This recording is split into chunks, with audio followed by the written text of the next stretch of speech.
Selanjutnya, pidato ilmiah dengan judul Peran Bahasa Indonesia dalam menyikapi penggunaan Artificial Intelligence untuk penulisan ilmiah oleh Profesor Dr. Syamsul Shodiq MPD.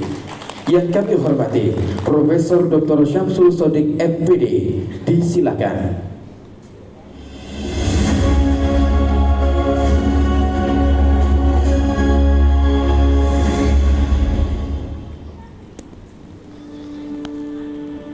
Profesor Dr. Syamsul Shodiq MPD adalah seorang profesor yang berasal dari Fakultas Bahasa dan Seni Universitas Negeri Surabaya.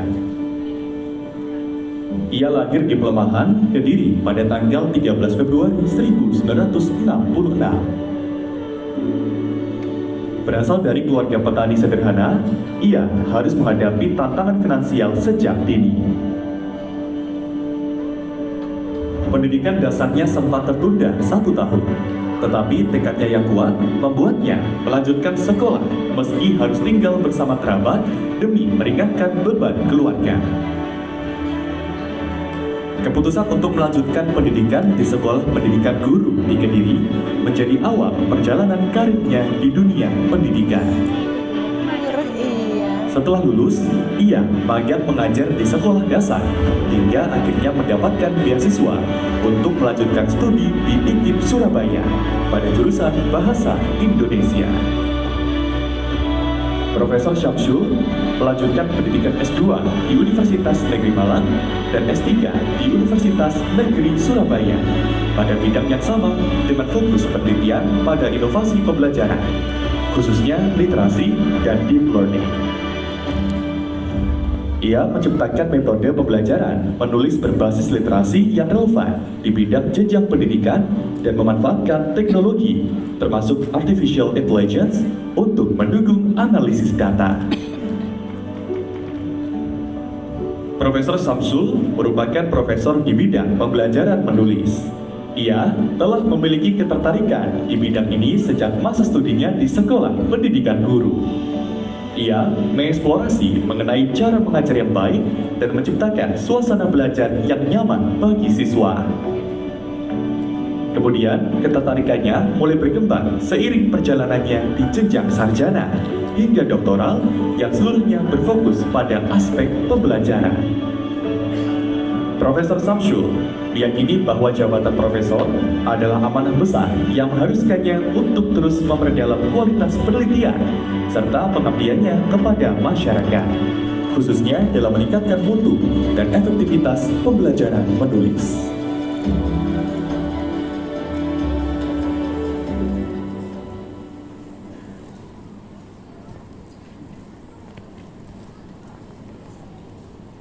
Assalamualaikum warahmatullahi wabarakatuh. Waalaikumsalam warahmatullahi wabarakatuh. Salam sejahtera untuk kita semua. Hadirin yang berbahagia, pada kesempatan hari ini kami mohon izin untuk dapat menyampaikan orasi ilmiah yang berjudul Peran Bahasa Indonesia dalam menyikapi penggunaan Artificial Intelligence untuk penulisan ilmiah. Meski dalam waktu yang sangat singkat, tetapi paparan kami sampaikan dalam 4 bagian. Yang pertama adalah tentang latar belakang, yang kedua kajian teori tentang kelebihan dan manfaat AI yang salah satunya adalah berbentuk ChatGPT, yang ketiga hasil penelitian, dan yang keempat keterbatasan simpulan dan rekomendasi. Latar belakang. 1 dasawarsa yang lalu, tepatnya tahun 2016, Pak Rektor kita menulis buku yang berjudul Kalau Semua Dihandle Google, Tugas Guru Apa? Saat ini sudah lebih luar biasa lagi. Saat AI sudah mampu menghasilkan artikel ilmiah dengan sangat baik, lantas peran dosen apa? Apakah pensiun? Tentunya tidak. Potensi AI dalam membantu mahasiswa menulis karya ilmiah sangat tinggi, bukan hanya pada wilayah penyuntingan, tetapi juga pada wilayah penemuan ide, merangkum gagasan, hingga mengadakan data, bahkan lebih daripada itu. Karena sifatnya yang global, yang bersifat lintas bahasa, kinerja AI dapat mengancam peran bahasa Indonesia sebagai bahasa nasional yang menaungi, melindungi, dan mengembangkan budaya Indonesia. Sayangnya, penelitian tentang AI oleh mahasiswa Indonesia belum banyak dilakukan. Kalau yang di luar Indonesia sudah sangat banyak, tetapi yang peran bahasa Indonesia belum banyak dilakukan. Penelitian ini ingin mengetahui bagaimanakah sikap mahasiswa dalam memanfaatkan AI dalam menulis karya ilmiah. Penelitian ini dilakukan pada 330 mahasiswa semester 2 UNESA, pembelajar materi penulisan artikel ilmiah. Kajian teori tentang kelebihan dan manfaat AI yang salah satu bentuknya adalah ChatGPT, yaitu penelitian yang dilakukan oleh Fauzi, Chan Hu, Munoj, Sofan, dan Alafnan menyimpulkan bahwa AI memiliki 3 hal. Yang pertama, kelebihannya adalah bisa menjadikan efisien karena AI itu bisa menjadi to the point dan mitra curah pendapat yang efektif. Yang kedua, AI bisa memberikan dukungan akademik, bisa membantu ide, membantu argumen, hipotesis, bahkan motivasi belajar mahasiswa menjadi lebih tinggi. Yang ketiga, memiliki fitur yang sederhana dan ramah guna, karena tingkatan partisipasinya semakin hari semakin, karena itu tingkatan partisipasinya semakin hari semakin meningkat. Meski ada kelebihan-kelebihan, kelemahannya adalah bahwa AI itu menjadikan kredibilitas dan relevansi luaran yang kurang meyakinkan. Cenderung ada plagiasi karena bahannya dari mesin, maka hanya diolah di dalam mesin dan nanti kalau dicek akan ada plagiasi. Yang ketiga, keterbatasan referensi karena keterbatasan mesin, tidak sama dengan keterbatasan manusia. Ketergantungan berlebihan akan menurunkan kompetensi.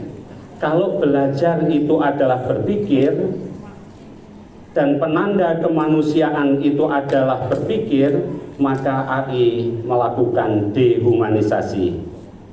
Yang berikutnya adalah kelemahan yang lain, risiko keamanan data, dan juga kebijakan perguruan tinggi yang belum ketat. Hasil penelitian, berangkat dari kelebihan dan kelemahan tersebut, maka dalam hal manfaat, mahasiswa menyatakan bahwa tingkat persetujuan yang paling tinggi menyatakan bahwa ChatGPT membantu untuk merasa lebih percaya diri. Mahasiswa juga memiliki tingkat persetujuan yang tinggi dalam hal bahwa ChatGPT telah memberikan umpan balik yang berguna dan dalam menulis esai bahasa Indonesia. Dalam hal tujuan,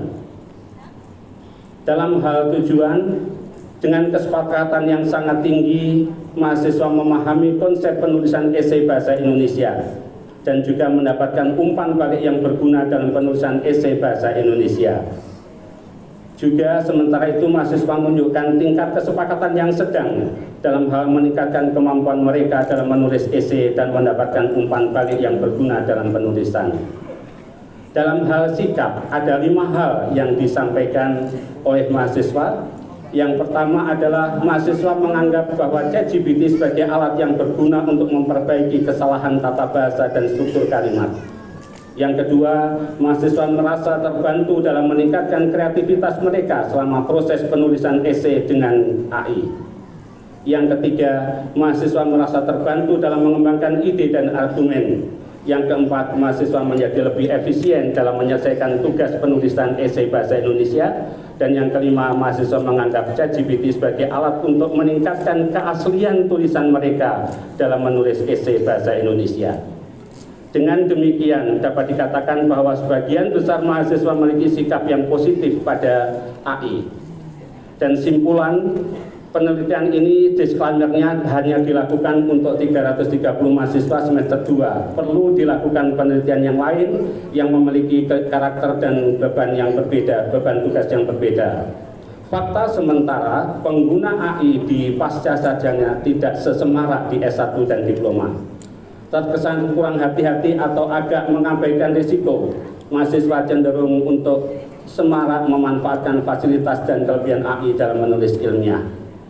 Dan untuk melindungi peran bahasa Indonesia sebagai bahasa nasional dan peran mahasiswa sebagai pembelajar sejati, direkomendasikan kepada perguruan tinggi khususnya UNESA untuk menyusun aturan yang lebih humanis dan edukatif pada penggunaan AI di perkuliahan pada penulisan karya ilmiah. Demikian pidato orasi yang saya sampaikan, dan pada kesempatan kali ini kami mohon izin untuk berterima kasih pertama kepada Menteri Pendidikan, Sains dan Teknologi Profesor Dr. Satrio Sumantri, kepada Pak Rektor Profesor Nur Hasan, Cak Hasan, kepada Ketua Majelis Wali Amanah Profesor Haris Supratno, kepada Ketua Senat Akademik yang juga senior kami, dosen kami yang hari ini sedang berbahagia karena pada tanggal 22 Desember ini beliau sedang merayakan ulang tahun. Profesor Syoyono Sudikan MA, Dekan Fakultas Bahasa dan Seni Bapak Syafiul Anam PhD, Ketua Sekretaris Senat Fakultas Profesor Kisyani dan Bapak Miftahul Amri, pembimbing skripsi, tesis dan disertasi kami Profesor Anas dan Pak Cek sebagai Ketua Jurusan Pendidikan Bahasa dan Sastra, juga kepada Direktur Sumber Daya Manusia UNESA Muhammad Sultan Arifin, dan juga tim Pak Joko Mas Rahman yang sudah membantu luar biasa. Guru MTS kami yang menjadikan kami suka pada bahasa Indonesia karena kesannya guru bahasa Indonesia itu wawasannya luas, yaitu Bapak Dr. Muhammad Tamrin yang sekarang hadir di sana juga. Terima kasih Bapak sudah menginspirasi. Terima kasih yang sungkem untuk panutan dan teladan saya, Bapak Haji Siswoyo Hasan Rahmat, ayah saya, yang bersama Ibu Hajah Al-Janah almarhum, meski dengan modal kesederhanaan beliau mendidik kami 7 bersaudara menjadi keluarga yang rendah hati dan kompak. Juga kepada Ibu Hajah Muhartati yang bersama Bapak Rojikin almarhum telah merelakan putri keduanya menjadi istri saya.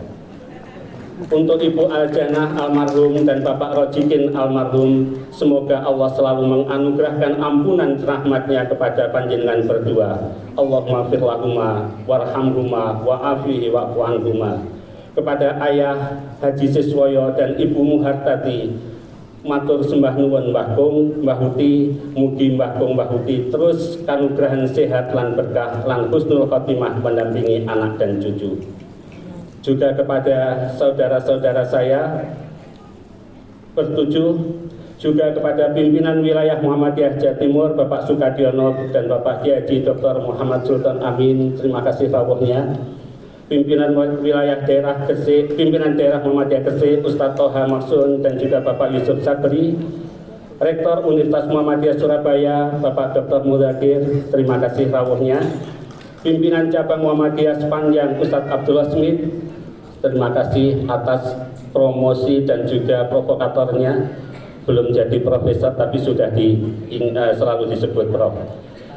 Kepada pimpinan Muhammadiyah cabang Kelemahan Ahmad Syaifullah dan juga kepada pimpinan Muhammadiyah Ranting Bambi Bapak Syafi'i MBD. Terima kasih pada perserikatan ini saya belajar dan terus diajari makna ikhlas. Yang terakhir kepada semua yang hadir di sini kami berucap terima kasih. Mohon maaf apabila dalam penyampaian ini ada hal yang kurang berkenan. Nun wal qalami wa ma yasyurun. Nasrun minallah wa fathun qarib. Wassalamualaikum warahmatullahi wabarakatuh.